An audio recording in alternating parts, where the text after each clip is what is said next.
Documentaries can give us a lot of insight to times and experiences that we may never have known about without the footage and explanations, but sometimes these retellings can cause quite a controversy.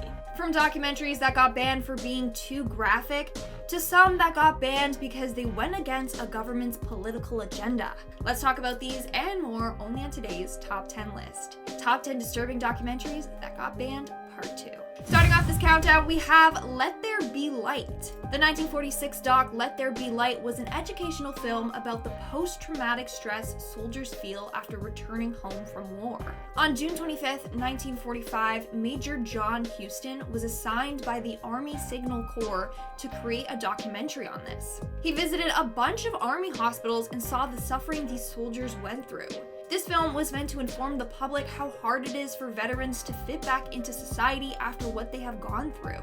But in the end, the film was banned by the government for a couple of years. It was finally released in the 1980s, but then it was banned by the army because apparently it was too controversial, and also because it was scaring new recruits. On top of that, they wanted their army to seem like great big warriors, and that when Americans got sent to war, they would come back stronger and a huge hero. This documentary went against that. In our number 9 spot today, we have the Kingmaker. Before I dive into this one, guys, please don't forget to hit the thumbs up button if you're enjoying the video so far, because it really helps us out. The documentary called The Kingmaker was directed by Lauren Greenfield, and it has been banned in the south of Thailand. This film is about the life of Imelda Marcos, who was the wife of the 10th president of the Philippines, Ferdinand Marcos. The documentary apparently details not only her greed, corruption, and brutality, but also how she influenced her husband and his ruling. It also shows her desire to recuperate her family's public image to return them to what she would call glory. While it is unclear if this really is true, apparently authorities have said that the ban is taking place only because of the poster and title for the movie, not due to the content. A ban over a poster seems a little extreme, but hey, maybe that really is the case. In our 8th spot, we have Seaspiracy. Shortly after this documentary was published, it went viral online, and a number of countries banned it. This documentary discusses the negative environmental impact of fishing. From pollution in the ocean to overfishing and ghost nets, it just shows you how problematic the big fishing industries are. It honestly makes you feel sorry for the marine life that we're killing, and kind of makes you not want to eat fish anymore. Like, it shows you that a number of whales and dolphins have been found dead with plastic in their systems. But countries banned it so their citizens don't know exactly what is happening out there to the oceans.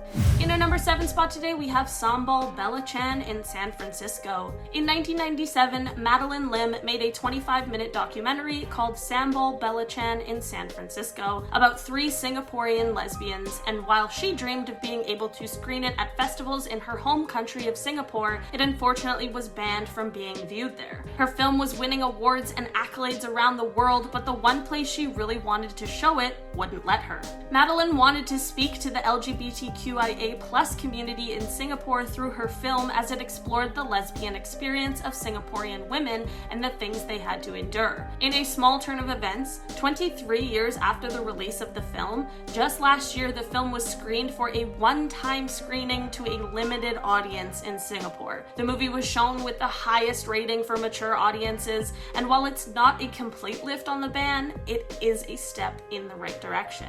In our 6th spot, we have Under the Dome. Under the Dome is a 2015 documentary all about the air pollution and air quality in China. It exposes how toxic the air quality is for people living in China. It also talks about how the government needs to enforce regulations and needs to do more to combat this problem. On the first couple of days after the documentary was released online, it got more than 150 million views, which led to the government banning it and removing it from all Chinese video websites. Why?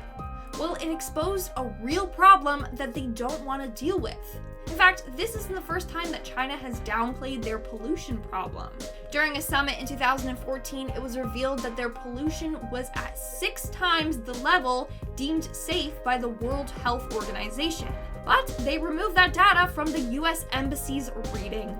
In our number 5 spot today, we have Häxan. I actually don't know how to say that for sure. Häxan is a half documentary, half fantasy film that comes to us all the way from 1922 when it was first released. Directed by Benjamin Christensen, this documentary aimed to show what it was like during 15th century witch hunts, which sounds both terrifying and extremely interesting, and is what Benjamin calls one of the biggest catastrophes in the history of mankind. Apparently, this film actually is one that laid the foundation for horror movies to come and really pushed the film industry forward, which is quite a feat. This movie, however, ended up being banned in the United States and a few other countries as well because it was deemed too disturbing for public viewing. Benjamin never seemed bothered by the controversial reviews of the film, which truly is a testament to him making the film as he envisioned it needed to be made. Coming in at number 4, we have India's Daughter. Just a quick warning, this documentary talks about some pretty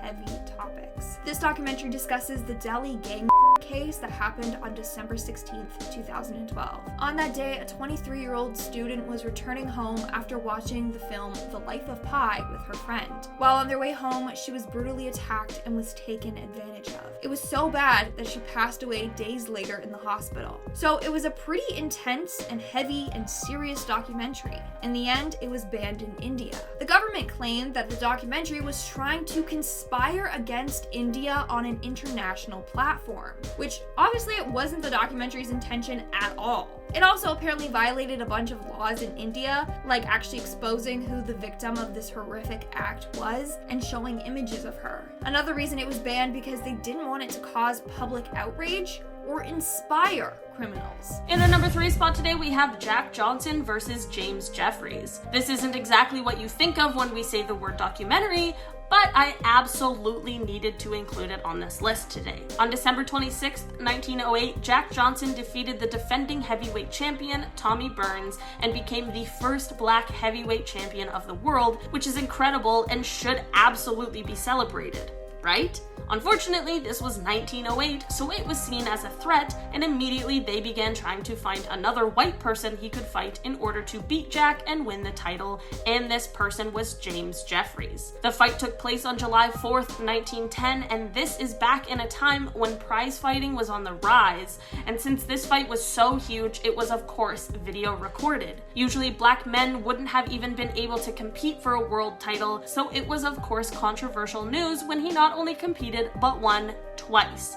Immediately after the second win, angry racist mob violence began throughout the country, which led to the video of the fight being banned. But this led to some of them being hurt or even killed by these racist people. The fight became notorious all around the world and was one of the most talked about fights for years to come. In our second spot, we have Plandemic. Released in 2020, this documentary is just one big conspiracy theory video that spreads misinformation about COVID-19. The film features Judy Mikovits, a discredited former researcher who is also an anti-vaxxer. In the documentary, she spreads a bunch of lies, like how she tried to speak up about the truth of COVID-19 and how she was silenced and jailed as a result. In reality, she was just fired from her research job and was arrested after she took a bunch of lab materials and her computer, and then she fled.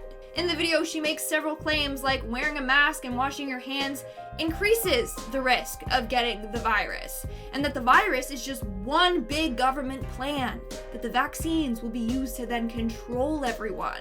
She also claims that the cells used in the vaccine can cause cancer, which is also false. As a result of the misinformation spread in the documentary, it has been banned. Any video on the documentary will also be removed, and same with any tweet about it. So let's hope that this video doesn't get removed.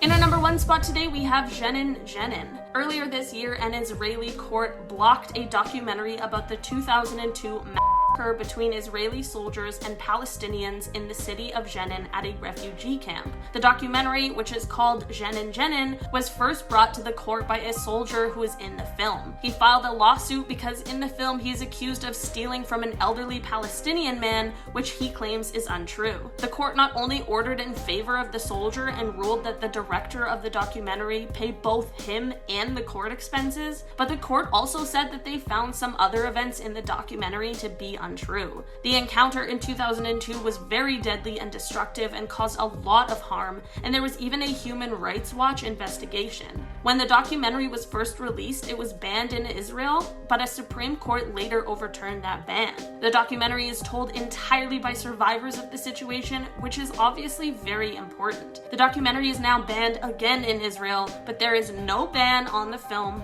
on YouTube. Alright guys, that's all the documentaries we have for this list. If you have any documentaries that you know that are pretty dark or that got banned, let us know in the comments below. And with that being said, I've been your host, Lindsay Ivan. I've been your host today, Olivia Kozlowski. And I'll see you when I see you. Bye guys. Bye!